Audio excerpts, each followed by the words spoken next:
बघा आज आज आपण प्रॅक्टिकल मध्ये घेणार आहे डीसी शंट मोटर जे आहे या शंट मोटरचे कनेक्शन कसे करायचे त्या ठिकाणी। तर आपल्याला काय लागणार आहे यासाठी डीसी शंट मोटर लागणार आहे। डीसी शंट मोटर नंतर रेओस्टॅट त्या ठिकाणी एमसीबी 3 पॉइंट स्टार्टर ज्याचे कनेक्टिंग पॉइंट्स हे या ठिकाणी लागणार आहेत। मग आता याच्यामध्ये बघा ही जी मोटर दिलेली आहे तर मोटर किती आहे 3 HP ची दिलेली आहे। व्होल्टेज 220 बरोबर आणि आरपीएम 1500 एम्पियर 4 असं काय दिलेलं आहे। मोटरचं स्पेसिफिकेशन दिलेलं आहे। हे जे आहेत हे आपण कंटिन्युटी टेस्टिंगच्या द्वारे चेक करून घेतलं की हे कशाचे आहेत तर हे आहे फील्डचे, हे आहे आर्मेचरचे। म्हणजे हे A1 A2 F1 F2 बघा या पॅनलवर दिलेला आहे तुम्हाला DC shunt motor. DC shunt मोटरचा हा जो सप्लाय आहे इनपुट सप्लाय दिला फेज न्यूट्रल या ठिकाणी याच्यातून एमसीबी ला जाईल। एमसीबी मार्फत जो सप्लाय बाहेर येईल तो आहे डीसी कन्व्हर्टरला म्हणजे ब्रिज रेक्टिफायर दिलेला आहे। त्या ठिकाणी एक डायोड पाठीमागे जोडलेला आहे त्याचा। तर त्याच्यात काय केलेलं आहे की एसी टू डीसी कन्वर्ट होतं डीसी सप्लायला। तो कसं कन्वर्ट होतं या ठिकाणी बघा डायोड बी बघून घ्यायचं। हे पॅनलला दिलेलं बरोबर इथे एमसीबी मार्फत कशाला दिला इंडिकेटरला दिला एक फेज एक न्यूट्रल याच्यातूनच घेतला फेज एक न्यूट्रल घेतले आणि हे बघा हे डायोड दिलेला आहे। डायोडचा नंबर दिलेला आहे ठिकाणी MB 3512 AC आणि याच्यातून जो निघेल तो आउटपुट दिसणार डीसी। मग आपण माहित आहे की ब्रिज रेक्टिफायर असं जर जोडलं याला तर अपोजिट डायरेक्शनला काय येतं पॉझिटिव्ह आणि निगेटिव्ह बाहेर निघतात।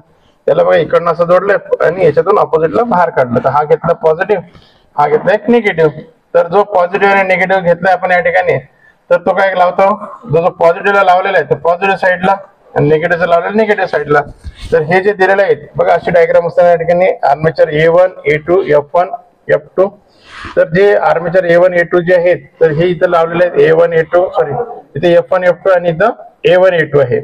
तर जे बघा इथं जे जोडलेलं आहे हे शॉर्ट केलेले इथून पण शॉर्ट केलेले A1 F1 म्हणजे हा जो जोडलेला एक पॉझिटिव्ह सप्लाय सॉरी हा निगेटिव्ह सप्लाय आणि पॉझिटिव्ह जोडलाय याच्या मार्फत आहे ना असा जो सप्लाय याला या ठिकाणी जोडलेला आहे। हे इथं काय लावलेलं आहे तर रेओस्टॅट आपण या ठिकाणी लावलेलं आहे। रेओस्टॅटला इकडनं सप्लाय दिला याच्यातून सप्लाय बाहेर काढला तो बाहेर काढला सप्लाय या ठिकाणी आला आणि एक याला पण जोडायचं आहे म्हणजे आपल्याला फील्डला पण द्यायचं असतं। याच्या साईडला इथून खाली जोडलंय आणि वरून जोडलंय एक पॉझिटिव्ह आणि निगेटिव्ह। इथं आपल्याला 3 पॉइंट स्टार्टर जोडायचं होतं या डीसीच्या नंतर पण इथं 3 पॉइंट स्टार्टरला जोडता एमसीबी वरून आपण याला कंट्रोल करतो। तुम्हाला पाठीमागून बघा इथे दिलेलं आहे F1 F2 A1 A2 म्हणजे या ठिकाणी हे आणि हे काय केलं शॉर्ट केलेलं आहे। मग तो जो शॉर्ट केला त्या ठिकाणी काय केलं त्याचा जो पॉइंट आहे एक घेतला पॉझिटिव्ह हे इथं 2 चे जोडले याला घेतला निगेटिव्ह। म्हणजे जर त्या ठिकाणी असं जर जोडलं असेल तर पॉझिटिव्ह निगेटिव्ह आणि काय होईल या डायग्राम प्रमाणे त्याला पॉझिटिव्ह निगेटिव्ह सप्लाय मिळतो आणि ही मोटर काय होईल चालू होईल। मग आता मोटर चालू झाल्या की हा जो आहे रेओस्टॅट त्याच्या कशा याच्यामध्ये लावलेला आपण फील्डच्या याच्यामध्ये लावलेला आहे आणि त्यावेळेस काय होईल याचं आपल्याला कमी जास्त करता येतं। बघा हा जे दिलेलं आहे मशीन चालू होईल इथं एमसीबी किंवा आउट ICTP असेल तर ते ऑन करा।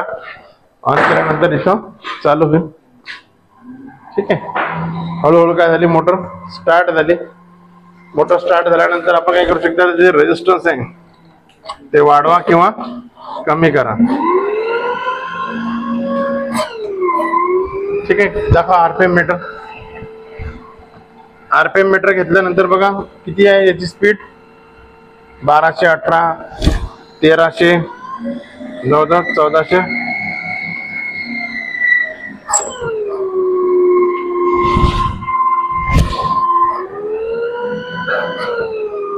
1400 पर्यंत आपल्याला याची स्पीड घ्यायची आहे ओके। मग हे जर लावायचं म्हणजे कशासाठी लावतो आपण तर आर्मेचर कंट्रोल आणि फील्ड कंट्रोल पद्धतीसाठी आपण रेओस्टॅट लावतो। त्याचा आपण सेपरेट व्हिडिओ बनवला तुम्ही त्याच्यावर आपल्या याच्यावर जाऊन बघू शकता।